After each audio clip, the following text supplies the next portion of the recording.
Bonjour et bienvenue pour ce nouvel épisode de la série à chaud.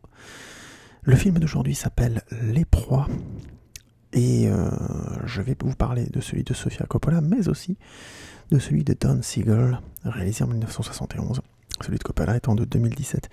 Effectivement, quand j'ai vu le film, j'ai eu la chance de voir le film de Sofia Coppola au cinéma. La chance parce que je vais très peu au cinéma dernièrement. Et je me suis rendu compte en le regardant, mais même en voyant le titre, que ça me disait quelque chose et que effectivement, plus jeune, j'avais eu la chance de voir Les Proies, donc avec Clint Eastwood. Et du coup, comme j'ai eu la chance de voir le film de Coppola, je me suis dit il fallait que je revoie celui de Don Siegel que j'ai re-regardé. Et donc je vais pouvoir vous parler des deux films et pouvoir un petit peu les comparer parce que je trouve que c'est deux approches très intéressantes. Malheureusement, comme vous avez pu le voir sur l'écran, je sais qu'il y a peu de choses écrites, hein, on est plus dans une forme vlog dans les HO, une forme podcast dans les HO, mais c'est écrit en gros sur l'écran, ça va spoiler de tous les côtés, donc comme c'est deux films vraiment intéressants, je vous conseille de les voir avant que je vous en parle. Ne vous contentez pas seulement du film de Sofia Coppola, le film de Don Siegel vaut le coup. Je spoil un peu ma review, mais c'est une réalité, donc allez les voir et puis revenez écouter, bien sûr, la review, ça me fera plaisir. Donc, comme je disais avant, celui de Sofia Coppola est de 2017, celui de Don Siegel de 71.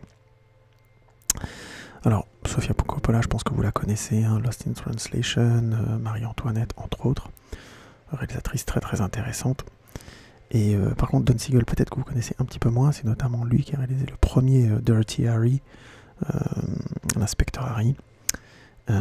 Mais je ne le savais pas, j'ai aussi découvert que c'était le monteur sur le film Casablanca, le classique de Michael Curtiz. Je reviendrai là-dessus plus tard, parce que c'est assez intéressant de savoir que ça a été un monteur à la base. Oui, donc Dirty Harry, je le souligne aussi parce que ça a été la deuxième collaboration avec Clint Eastwood, après justement Les Proies, qui était leur première collaboration. Les Proies, les deux films sont adaptés du roman de Thomas P. Cullinan, que je n'ai pas lu. C'est dommage. Par contre, ce serait cool que... Je n'ai pas vérifié, mais je crois pas que Ginger Force a fait un épisode de la série YouTube Adaptation, une super série que je vous conseille d'aller voir, où elle critique les films en fonction notamment de leur adaptation par rapport au livre, puisqu'elle a lu le livre avant. Et c'est une très bonne émission, très bien faite. Je vous la conseille vraiment chaudement. Je crois pas malheureusement qu'elle a fait d'épisodes sur Les Proies, mais je serais vraiment content qu'elle en fasse un. Ce serait très intéressant. Comme le pitch des deux films est similaire, je vous le fais tout de suite. Pendant la guerre de sécession, non loin des combats, en pleine forêt, Amy trouve, alors qu'elle cherchait des champignons, le caporal John McBurney, soldat nordiste blessé grièvement à la jambe. Aussitôt amourachée, elle décide de l'aider et de le ramener dans le pensionnat de jeunes filles où elle vit. Très vite, la présence de ce mâle dans la fleur de l'âge et séduisant, déclenche des passions dévastatrices chez toutes les femmes de la pension.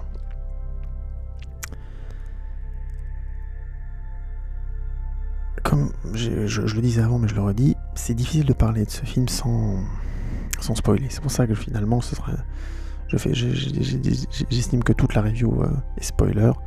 Ce sera plus intéressant, notamment au regard des comparaisons de narration, mais pas seulement. Alors, déjà, la première chose entre les deux films, c'est que c'est des films qui sont narrativement très similaires. Mais vraiment beaucoup. On peut avoir des adaptations très différentes d'un film à l'autre. Là, vraiment, pour le coup, l'histoire est quasiment la même. C'est l'adaptation que je trouve plutôt stylistique et visuelle qui est très différente. En même temps, la base étant un roman, il y a donc plus de liberté visuelle qu'il est possible d'être pris. Mais je trouve que c'est intéressant de parler de ces deux exemples parce qu'on a vraiment des visions, je trouve, diamétralement opposées dans la mise en image et la mise en scène. Chez Coppola, on a une certaine forme de sobriété. C'est l'histoire qui prime avant quelque effet de cinéma que ce soit. On a presque l'impression d'un point de vue neutre au bout d'un moment.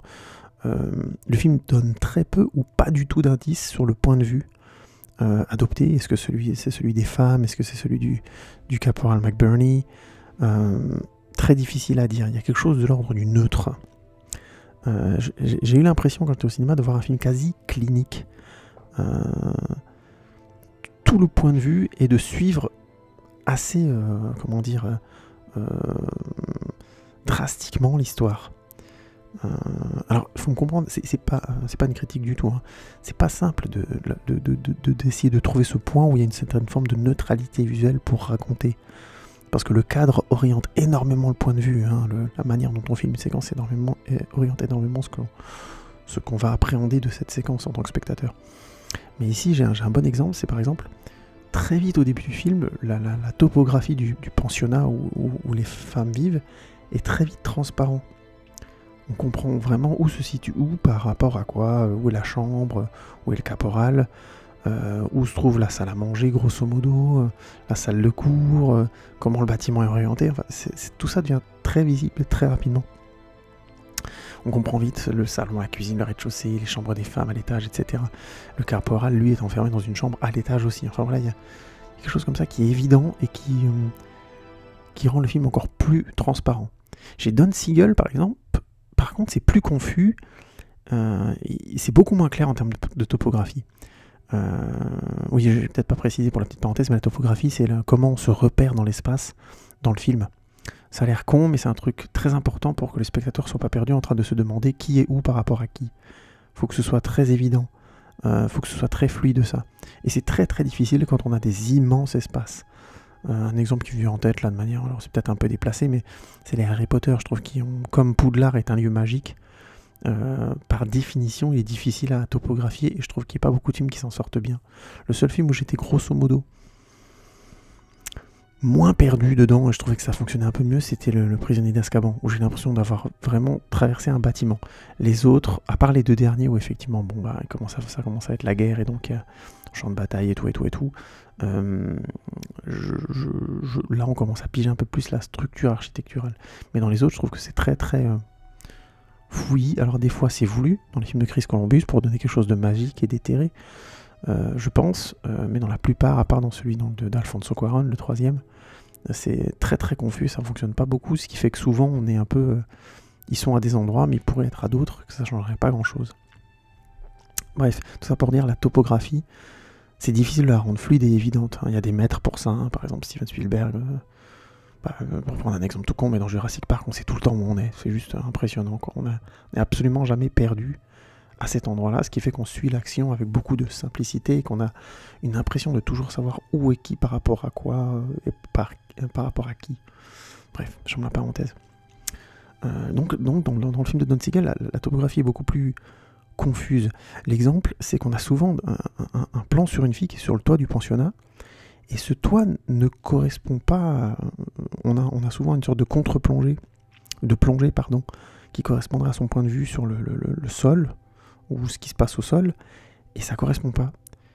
Y a vraiment un problème entre l'angle du regard de la fille et l'angle de caméra qui lui est beaucoup plus surplombant ou décalé. Il y a quelque chose qui est bizarre. Et ça arrive plusieurs fois dans le film.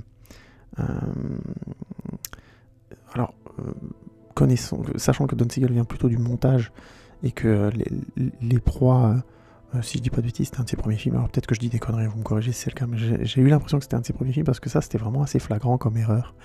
Et ça peut arriver quand on est monteur et qu'il y ait des petites choses comme ça qui nous échappent, même si évidemment Don Siegel était une archibête. Alors si je dis des bêtises, vous me corrigez, hein, vous me dites voilà, tu dis n'importe quoi, mais c'est l'impression que ça m'a fait.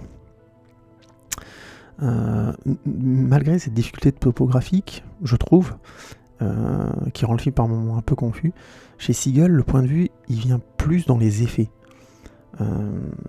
C'est moins léché dans le découpage, c'est beaucoup moins neutre que Sofia Coppola. Ce qu'il exprime vient vraiment d'effets de montage, notamment. Beaucoup. C'est des choses qui se passent au montage, quoi. C'est-à-dire, par exemple, pour vous donner juste une liste non exhaustive des effets du film, il y a des fondus, des transparences, des rappels sonores de dialogue, voire qui sont supposés dépenser des personnages, des effets de légère solarisation, des effets de colorisation, enfin, il y a vraiment beaucoup de choses dans le film. Le film utilise par exemple un effet de montage pour défaire un secret ou un mensonge d'un des personnages. J'ai l'exemple en tête où on a à un moment donné le caporal McBurney qui dit qu'il aime qui dit à la maîtresse de maison, Miss Martha, qu'il aime le paysage, il aime le travail de paysan et ainsi de suite. Et on le voit au moment où il dit ça, on le voit en train de brûler en habit de soldat des champs, de la paille et tout ça. bien pour montrer que c'est un vrai mensonge et que ça ne le dérange pas du tout de brûler et de détruire le travail des moissons, alors qu'il prétend le respecter et trouver ça très important. Ou encore, on a l'autre exemple de Miss Martha qui parle de son frère de manière relativement neutre, et à l'image, on voit que ils ont eu une relation, quoi. Ou alors encore, on a des transparences quand McBurney souffre à un moment du film, et on a les images des filles qui vont et viennent comme pour le tourmenter, quoi, dans son sommeil.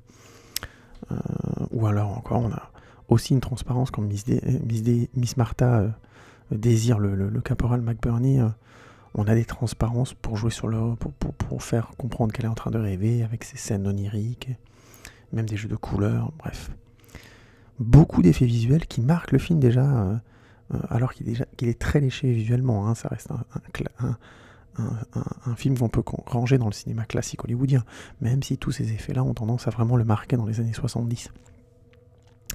Il y a des jeux de contraste de lumière forts, et notamment des références au peintre français Quentin de la Tour. Je ne sais pas si vous connaissez, c'était un peintre qui faisait beaucoup de peintures avec des grands contrastes.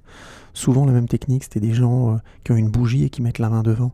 Ce qui fait que du coup on a des grands contrastes lumière et c'est la seule source de lumière du tableau souvent. C'est vachement bien ce qu'il fait si vous avez l'occasion, un Quentin de la Tour, c'est assez classe. Et j'ai trouvé que dans les effets notamment d'utilisation de bougies et tout ça, on retrouve vraiment ce côté presque baroque d'une certaine manière, même si de la Tour n'était pas vraiment un baroque. Si je dis pas de bêtises, je me souviens pas bien de mes cours d'histoire de l'art, mais ça, on retrouve vraiment cette référence-là, ce travail sur une unique source de lumière qui illumine et qui met beaucoup de choses dans l'obscurité, qui crée beaucoup de couleurs aussi sur les visages et les regards. De son côté, Coppola est superbe, hein, visuellement, mais c'est sobre, ça doit servir le récit, quitte à être d'ailleurs très flou sur les motivations ou le passé des personnages. Et sur ce point-là, les narrations sont très différentes dans les deux films. Alors j'ai dit que c'était très proche. En fait, l'histoire est très proche dans les films, vraiment très très proche. Mais la narration fait de très grands changements. Il y a des choix très forts des deux côtés.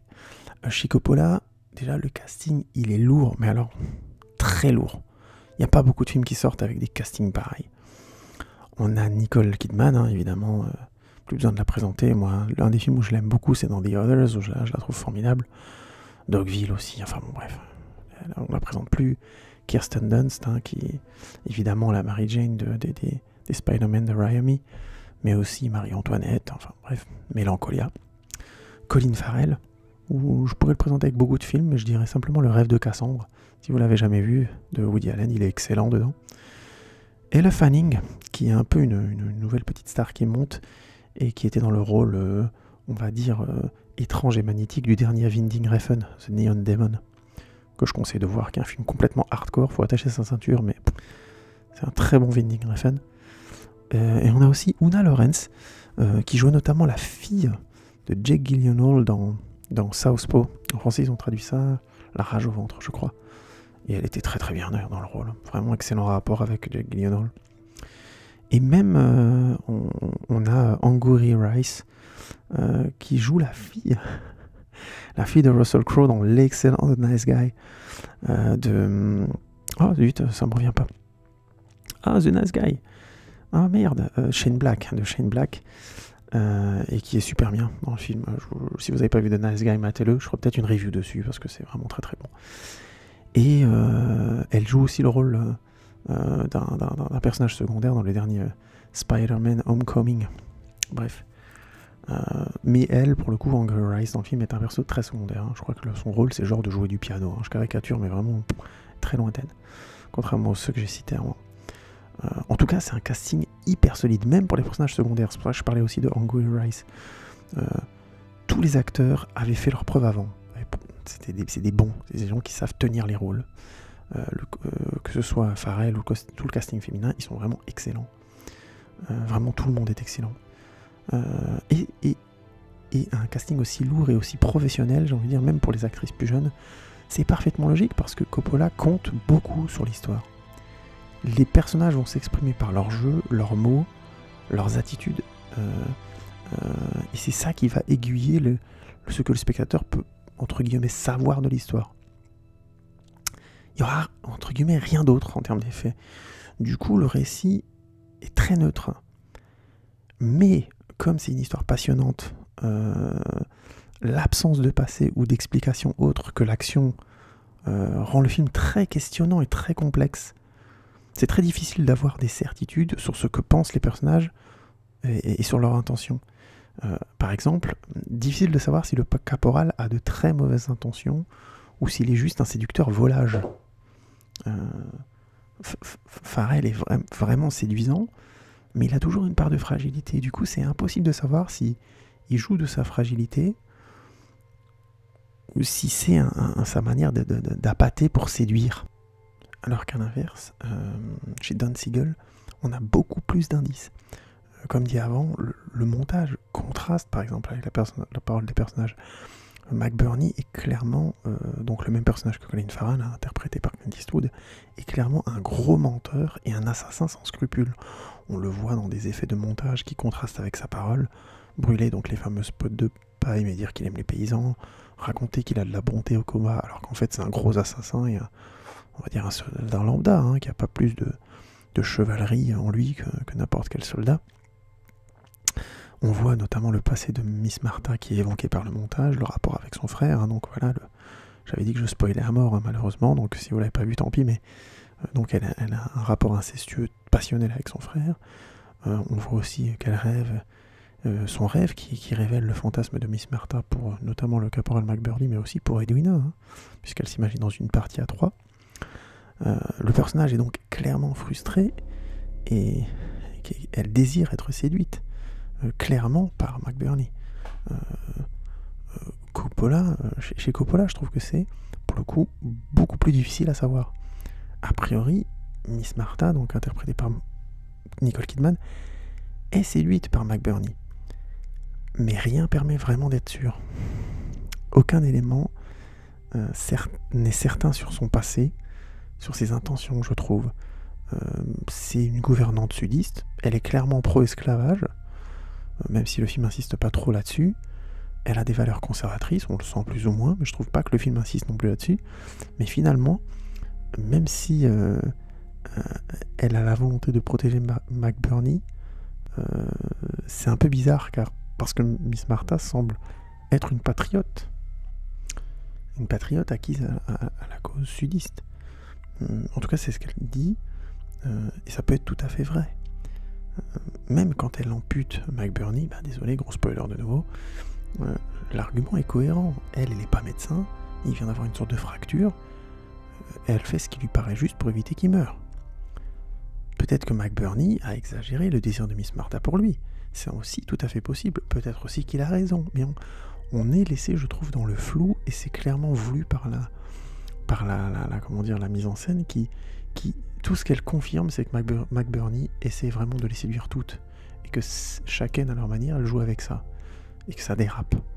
Le concret est très clair.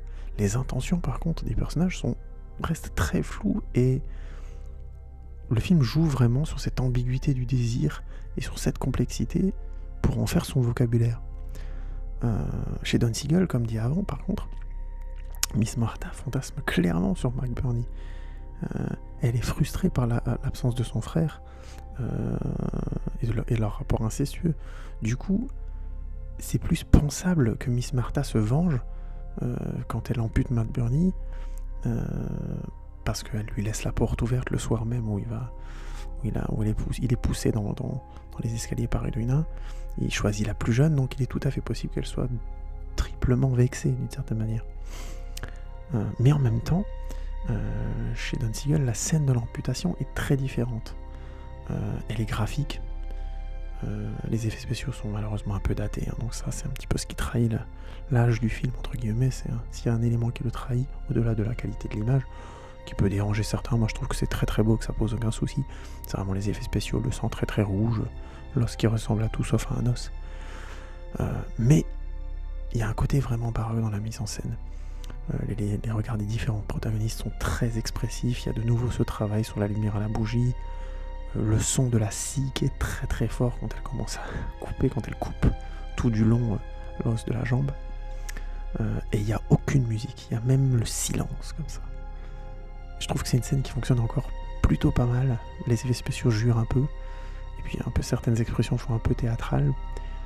sont légèrement datés, mais je trouve que c'est une scène qui reste très très forte. Et visiblement, il y a quelque chose de grave qui se passe.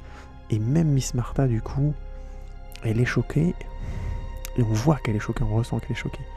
Donc, qu'elle ait eu envie de se venger, c'est possible. Mais visiblement, elle a au moins une frayeur rétrospective ou un regret de sa décision. L'un des deux. Donc il y a aussi de l'ambiguïté, de la densité chez Don Siegel. Mais il est plus évident qu'elle se soit vengée. Et qu'elle le regrette ensuite qu'autre chose. Tandis que chez Coppola, bah déjà, la scène est complètement hors champ. Miss Martha dit que la blessure est trop grave pour attendre. Et qu'elle n'est pas médecin. Qu'elle ne peut que amputer, elle ne sait pas quoi faire d'autre. Et il n'y a aucun élément, je trouve, qui contredit ça. Tout comme le point de vue de McBurney, qui est compréhensible. Hein. Au début, Miss Martha dit qu'elle va le remettre aux sudistes. Donc, techniquement, il est emprisonné. Il cherche un moyen de s'échapper ou d'assurer sa survie. Enfin, voilà, vous avez compris l'idée. Les deux films sont complexes, mais de manière différente. Je dirais dans les points, on va dire, un peu similaires, il y a les personnages d'Edwina et de Carol chez Don Siegel et Alicia chez Sofia Coppola, qui sont en fait le même personnage, hein, Carol et Alicia, et le personnage d'Edwina a le même nom dans les deux films, qui sont assez proches. Les actrices sont à chaque fois très très bien dans les deux. Edwina chez Coppola est jouée par Kirsten Dunst notamment.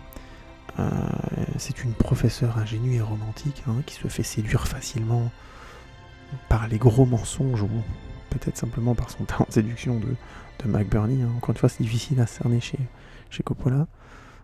Quand elle est trahie, elle se fâche et elle le blesse. Hein. Elle est complètement passionnelle parce qu'elle a ce côté ingénu, naïve.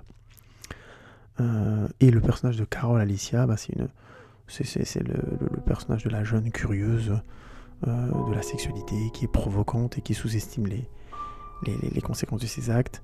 Les actrices sont très très bien dans les deux films.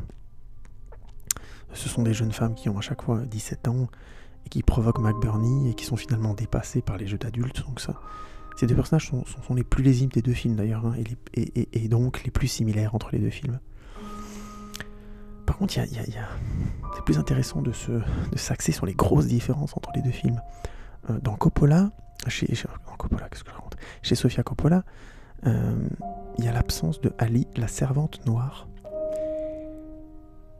Et le rôle de servante est pris par Edwina, qui est un peu plus âgée ici que dans le film qui a l'air en tout cas un peu plus âgée que dans le film de Don Siegel. Alors pourquoi pas? Mais en même temps, je me demande pourquoi. Pourquoi? C'est ça qui est intéressant de se demander. Je pense qu'il y avait un désir chez Coppola de réduire au maximum les perturbations, entre guillemets, des jeux de séduction entre les personnages, qui est vraiment le thème qui l'intéresse et qui est le centre de son film. Au final, chez Coppola, à part le casting principal, il y a une patrouille de sudistes qui passe devant la pension pour montrer que Miss Martha ne veut pas donner McBurney tout de suite.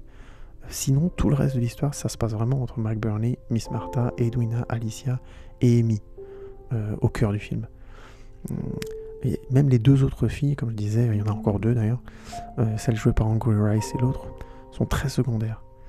C'est un film qui est d'abord et avant tout, et c'est en faisant ça, en éludant vraiment, en dispersant le reste du casting, en faisant en sorte qu'il n'y ait pas d'autres personnages, c'est un film qui est d'abord et avant tout intéressé par la question de la séduction, de la manipulation, des mensonges. Voilà.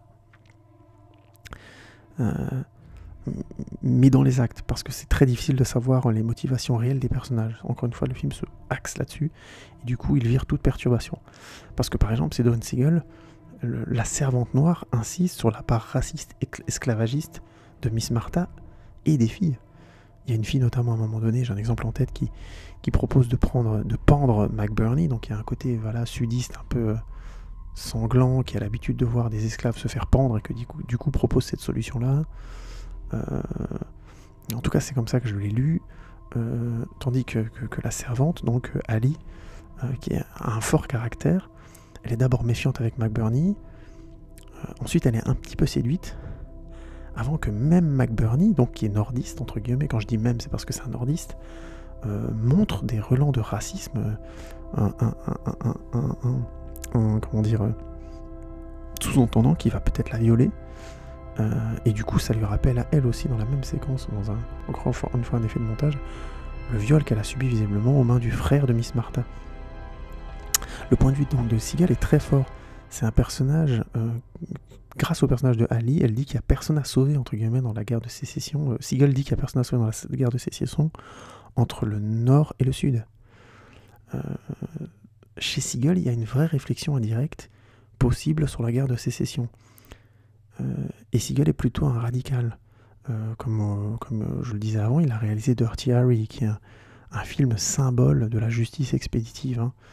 En tout cas, c'est mon impression personnelle. Il y a eu d'autres films beaucoup plus hardcore, mais c'est vraiment la lecture que j'avais à l'époque de Dirty Harry. Je ne l'ai pas vu depuis un moment. Mais pour moi, c'est un film symbole de ça. La justice expéditive, le radicalisme pour obtenir, entre guillemets, justice. Chez Siegel, on ne peut même pas sauver les petites filles. Puisque Amy, à la fin, donc c'est la petite fille qui le trouve dans la forêt et qui est tout de suite amoureuse de lui, elle veut clairement se venger. Et elle jouit froidement de le voir à la fin s'empoisonner avec les champignons qu'elle-même a cueillis. Donc McBurney se fait empoisonner et donc elle est vraiment dans une sorte de satisfaction froide comme ça qui est vraiment hardcore. Il n'y a personne à sauver chez Siegel. Tout le monde est assez violent et sombre au final. Même Edwina, puisque dans son coup de passion, elle lui fait perdre sa jambe techniquement. Chez Coppola, tout le monde est choqué par la mort du caporal. Même Amy, si je me souviens bien. Alors vous me détrompez si vous vous en souvenez mieux que moi. Mais il me semble qu'elle est choquée aussi quand le caporal se lève pour mourir.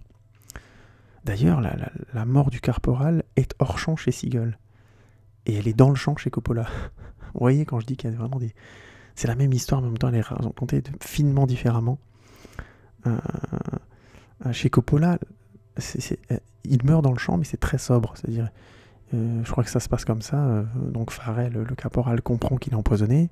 Il se lève, car il se sent pas bien. Et tombe, et je crois qu'il dit un truc du genre « You bitches », tu vois, bande de salopes ou un truc comme ça, et il meurt. C'est vraiment très rapide. La scène est toujours froide, clinique. Il y a vraiment du côté dramatique, mais froid. Le film, en quelque sorte, ne juge personne. Est-ce que la mort du caporal est une bonne ou une mauvaise chose? Est-ce que les femmes ont eu raison? Visiblement, il les menaçait, et quand le drame, c'est que voilà, il revient à table, calmé, entre guillemets, par Edwina. Et il les aurait a priori laissés tranquilles et qu'elles ont déjà pris la décision de le tuer à ce moment-là, que c'est trop tard, entre guillemets. Quand ils apprennent qu'il a demandé Edwina en mariage, c'est déjà trop tard, il a déjà mangé les champignons, il est déjà en train de mourir. Mais à part cet effet dramatique, ce ultime retournement de situation qui les renvoie elles-mêmes alors à la gravité de ce qu'elles ont fait, tout le monde est dos à dos, c'est vraiment difficile de dire qui a eu raison et quelles sont les intentions des uns et des autres.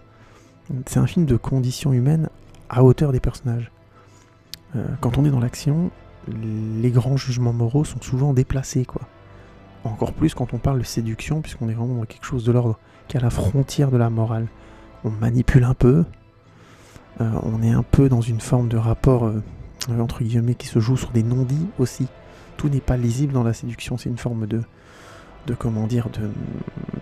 magnétisme.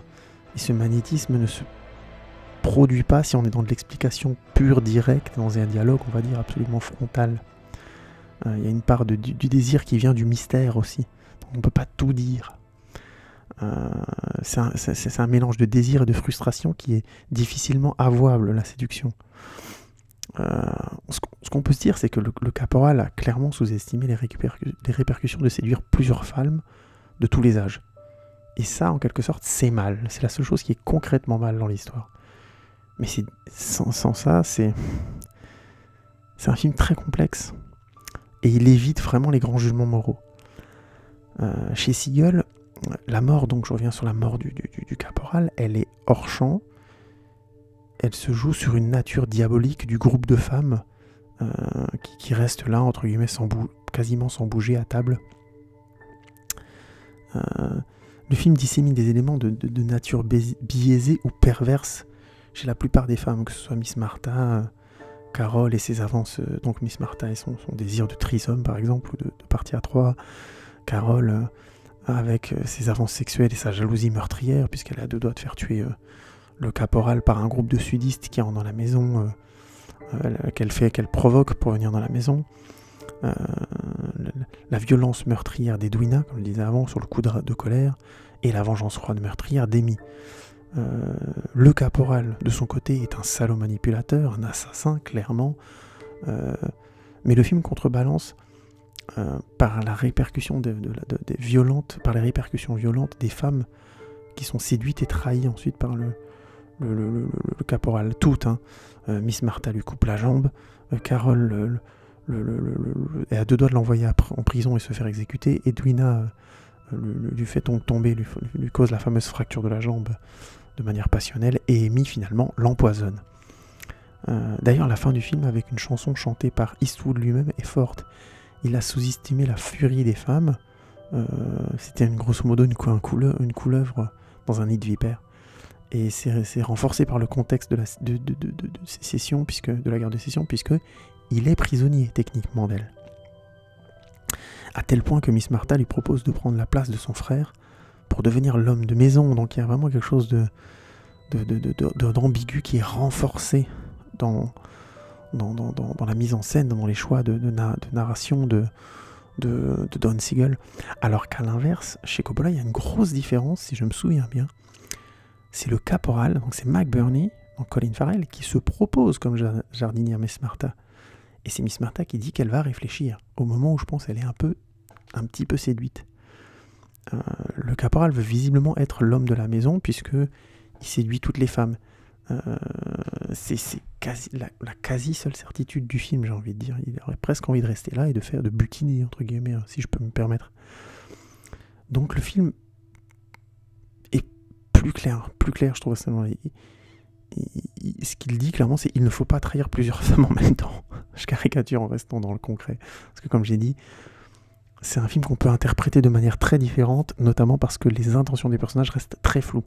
Donc là, c'est l'interprétation. Là, j'essaie d'être le plus objectif, le plus concret possible.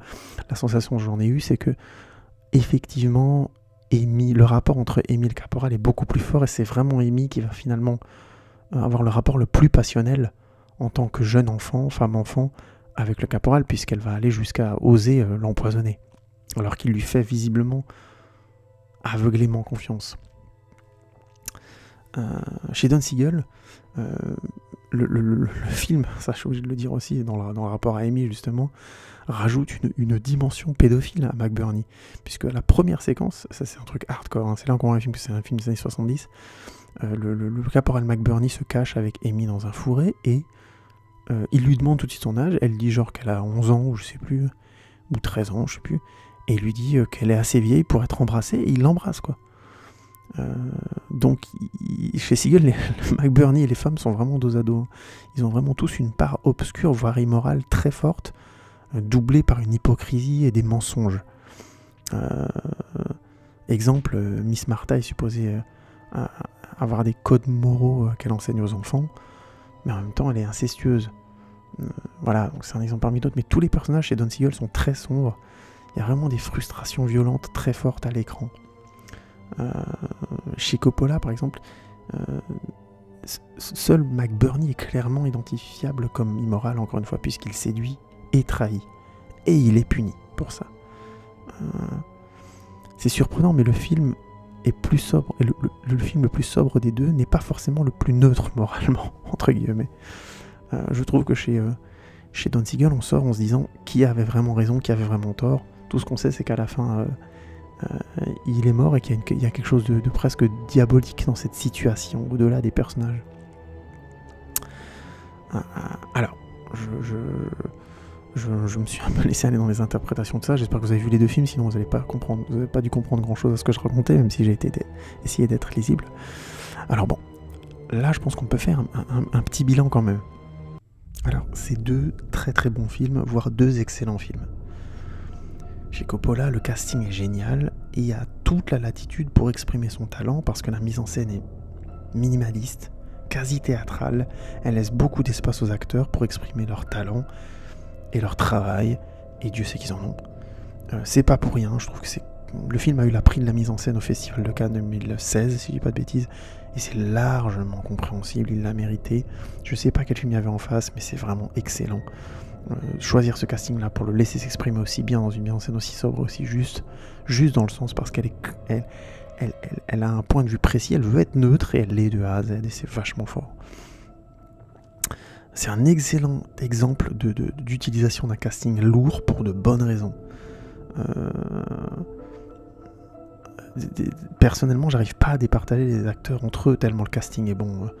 Dunst, Farrell, Kidman, Elle Fanning ou Lawrence, ils sont tous excellents, c'est impressionnant, ils sont les personnages et ça marche à plein tube, c'est impressionnant. Ça fait plaisir de voir des films aussi justes, aussi bien faits, aussi bien interprétés.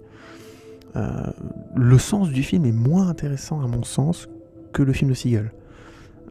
Parce que je pense vraiment que le sens du film peut être résumé très simplement par ne pas séduire et trahir plusieurs femmes en même temps. Je caricature à peine.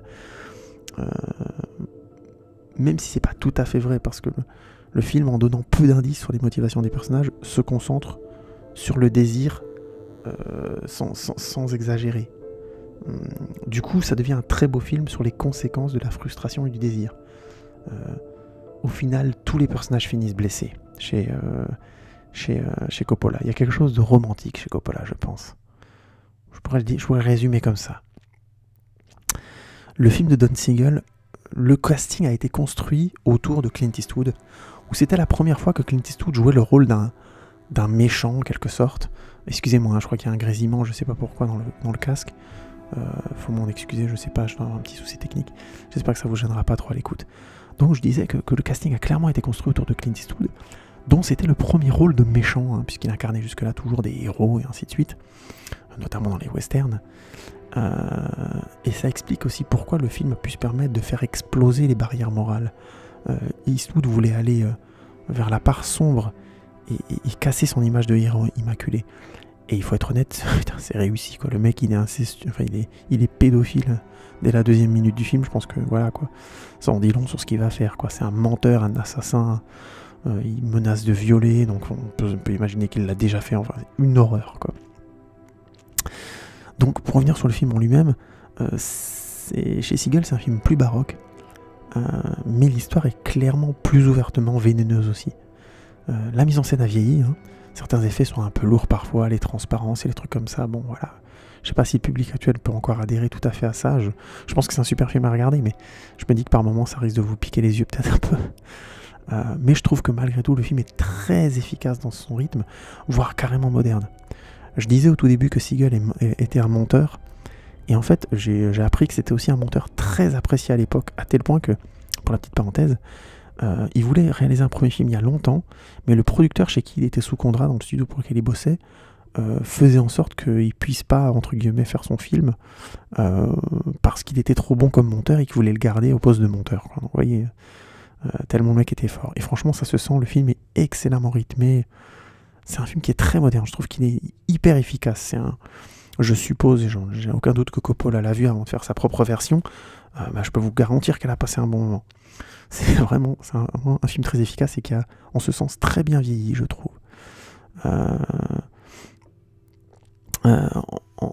Au final, même si la fin dit grosso modo, semble dire que les femmes sont ensemble sont des sorcières, il n'y en a aucune d'elles qui est vraiment satisfaite à la fin. Le générique d'ailleurs, qui est très court, je ne sais pas si vous vous souvenez de ça dans les films de cette époque-là, je crois que c'est le cas justement de ce film qui date de 71. Le générique du début du film était long, on voyait vraiment un maximum de techniciens et autres, et à la fin on avait genre 2-3 panneaux, et puis fin. C'est le cas de ce film-là, le générique est très court. Encore une fois, là, le micro grésille, je suis désolé.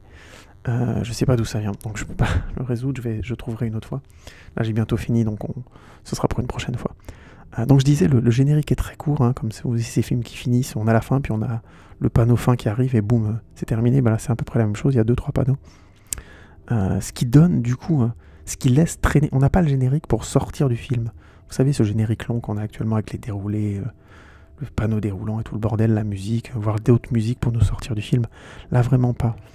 On a un côté glauque et malsain dû à cette fin très rapide où on voit le héros, les femmes sortir le héros du directeur de la pension. Il n'y a pas de héros ou de héroïne, les persos sont frustrés et brisés moralement par la guerre. On a cette musique qui est chantée par le Clint Eastwood, donc où il parle justement, je ne sais plus exactement ce qu'il dit, mais on comprend qu'il est dans un nid de vipère, quoi. Enfin voilà, c'est une fin comme ça, très amère, très sombre, très glauque. Alors je me suis posé la question, est-ce que c'était la manière de Siegel de parler d'une nation hypocrite, entre guillemets, parce que Mark Burney, par exemple, était a priori aussi raciste, entre parenthèses, et que c'est un peu peut-être le symbole d'une nation qui s'autodétruit et qui perd sa morale, hein, parce que voilà, la gouvernante incestueuse, c'est quand même très très sympa pour un pensionnat de jeunes filles sudistes, donc des gens qui se marquaient d'une certaine morale, hein. Et au travers de cette morale, il défendait l'idée de l'esclavagisme aussi, donc voilà, j'en la parenthèse, mais c'est un film qui est très fort de sens et qui donc assume complètement, comme je le disais, l'importance du contexte de la guerre de sécession et qui porte donc un regard plus large visiblement sur la nation américaine. Je rajoute une petite parenthèse peut-être parce que j'avais voulu le dire avant. J'avais expliqué que dans le film de Coppola on voyait que le casting principal, alors que dans le film de Don Siegel il y a un moment donné où tu as un groupe de soldats qui est attiré par par Carol, pardon. Alicia, c'est justement dans le film de Coppola, par Carol dans la maison parce qu'elle se sent trahie par McBurney et ils ont pour objectif de buter McBurney et c'est Miss Martha qui le sauve.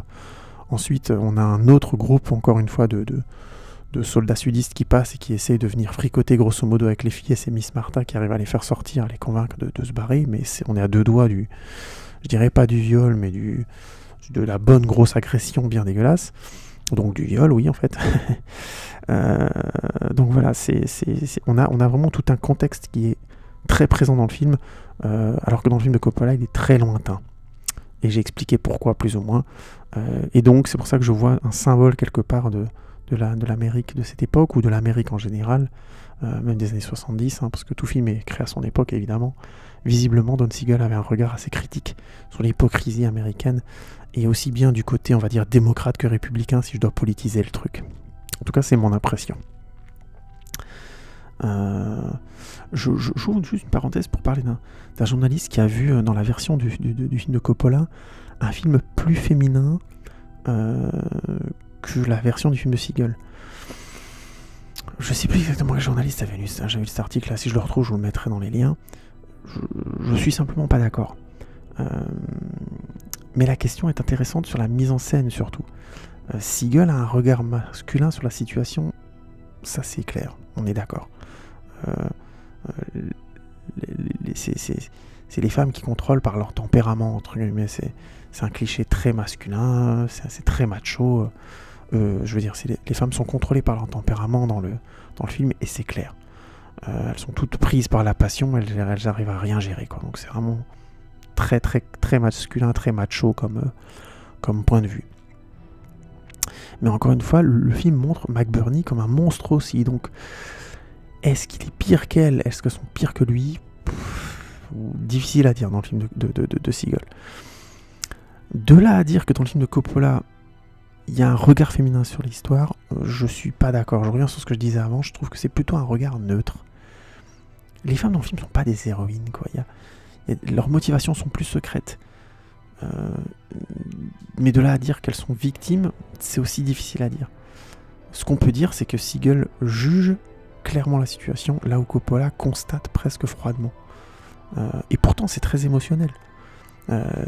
Siegel cherche à indiquer l'émotion sur la séquence, mais pas pour autant. Mais c'est pas pour autant que ça manque de nuance et d'équilibre entre les qualités et les défauts des personnages. Là où Coppola laisse le spectateur comprendre de lui-même ce qu'il veut, tout en collant à laisser les personnages exprimer leur point de vue, leurs émotions. Du coup, le spectateur peut voir chez Coppola les femmes héroïnes, mais il peut aussi ne pas en être sûr, je trouve. La mise en scène est trop neutre pour voir du féminisme dans ce film-là, je trouve. Bref, je vais m'arrêter là. Mais encore une fois, ce sont deux très bonnes interprétations d'un même matériau de base. Deux très bonnes adaptations, en tout cas de mon point de vue. Je n'ai pas lu le bouquin, mais vu les similarités, vu la qualité des deux films qui ont été produits, je considère au moins que ce sont deux très bons films. C'est vrai que je ne peux pas juger du fait que c'est une bonne adaptation, j'ai pas lu. Donc je vais peut-être me taire là-dessus. Enfin voilà, je vous les conseille tous les deux. Ne vous contentez pas du film plus récent, parce que le film de Don Siegel est vraiment bien. Ce serait dommage de passer à côté. Clint Eastwood est excellent, si vous l'avez jamais vu dans un rôle comme ça, il est vraiment très très très bon. J'ai eu la chance de le trouver en version originale, je vous le conseille en version originale, parce que les acteurs sont très bons et que l'anglais est vraiment pas difficile. Voilà, je vous remercie beaucoup d'avoir écouté encore cet épisode de la série à chaud. N'hésitez pas à mettre des commentaires, à vous me dire ce que vous en avez pensé. Si vous n'avez pas vu le film de Seagal, le film de Coppola aussi, ça m'intéresse évidemment beaucoup. Je vous remercie beaucoup pour votre écoute. Et puis je vous dis à bientôt pour un nouvel épisode de À chaud. Salut les amis, à bientôt.